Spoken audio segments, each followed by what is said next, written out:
ये मन भी क्या क्या सोचता रहता है।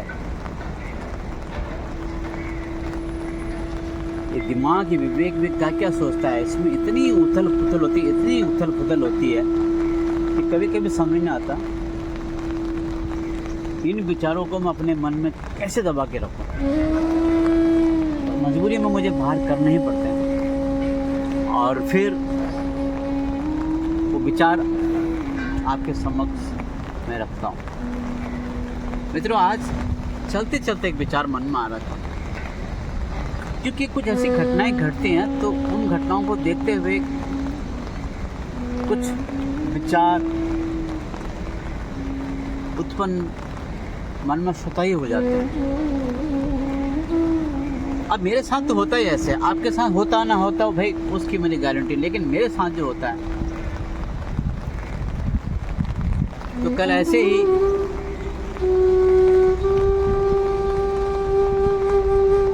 एक घटना घटी। मैं देख रहा था किसी बेचारे को इस संसार से जाना पड़ा।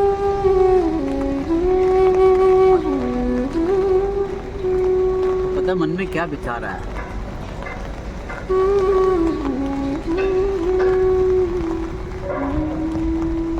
आए थे संसार में दो से, मुट्ठी लेकर आए थे। अर्थात आए थे संसार में दो से तो मुट्ठी बंद करके ले आए थे। और जब मैं जा रहा हूँ इस संसार से, और जब जा रहे इस संसार से चार से तो हाथ खाली है। समझेंगे आप? इसके पीछे बहुत बड़े रहस्य है और बहुत बड़ी सीख छुपी हुई है। और कहीं ना कहीं आप और हम इस संसार में जो भ्रमण कर रहे हैं, जो पंच तत्व रूपी एक झोपड़ी है, उसका जन्म भी ऐसे ही हुआ है। मुट्ठी में अपने लिए कुछ लेके आया। जो इस संसार में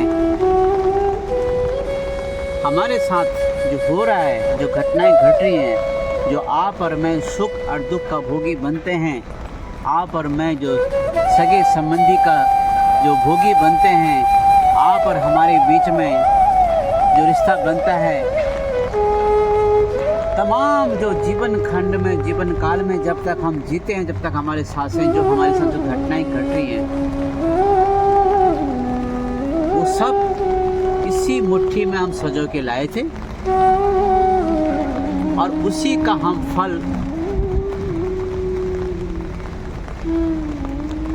उसी के अंदर जो हम लाए थे, उससे का विरोध, प्रतिरोध, सुख दुख, उसी को हम भोग रहे हैं। ये मुझे ऐसा प्रतीत होता है।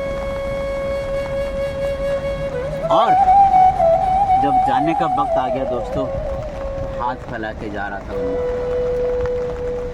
दोस्त आया था तो मुट्ठी में कुछ लाया था। वो कहता है आप मेरी चिंता मत कीजिए, मैं अपने लिए सब कुछ कमा के लाया हूँ, मैं उसको इस मृत्यु मंडल में, इस धरती पर भोगूंगा। और जब वो जा रहा था तो दोनों हाथ खाली थे। तो मुझे ऐसा प्रतीत हुआ, वो कह रहा है भाई अब तो मैं जा रहा हूँ, जो मैं मुट्ठी में लाया था सब भोग के जा रहा हूँ, खाली हाथ जा रहा हूँ।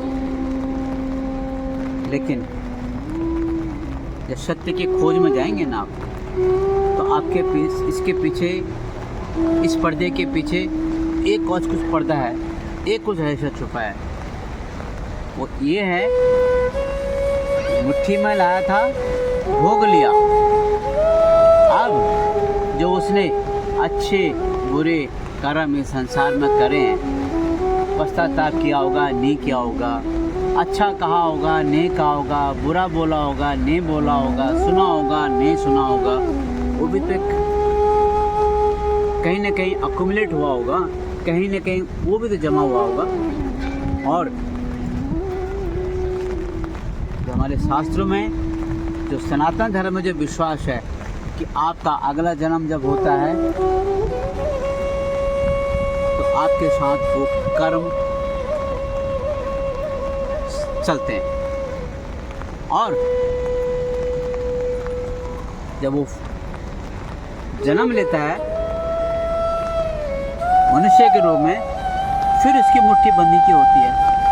फिर वही घटना वहाँ घटती है, फिर वही बोलता है वो कि मैं अपने लिए जो लाया हूँ मेरी मुट्ठी में, मेरी चिंता मत करो। फिर कुछ समय बाद जब आयु पूरी हो जाती है, सांसें थम जाती हैं, तो हाथ खाली होते हैं। मित्रों, कल की जो घटना घटी है उसको देख के मुझे मन में एक बहुत कौतूहल हुआ। वो विचार मैंने आपके समक्ष रखा। क्या विडंबना है, क्या विडंबना है।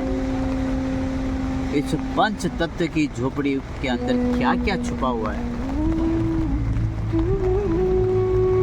5 तत्व से मिलता है, 5 तत्व से ही बनता है और 5 तत्व में ही विलीन हो जाता है। इसलिए मित्रों, आप और हम पूरी कोशिश करें कि जब हम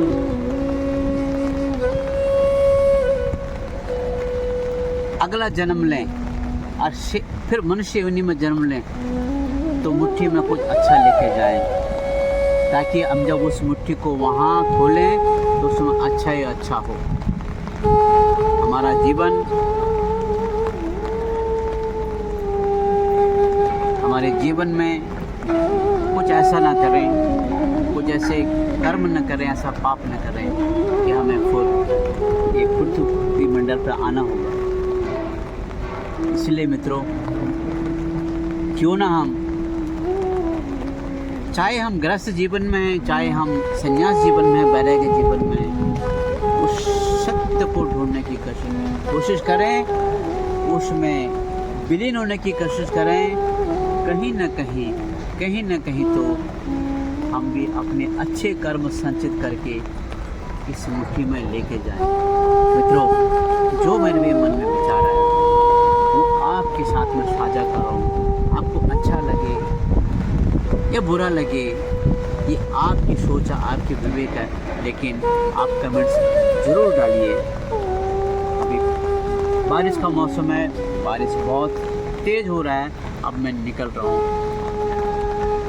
आगे की यात्रा में, फिर मिलते हैं आपको। तब तक के लिए आपको नमस्कार।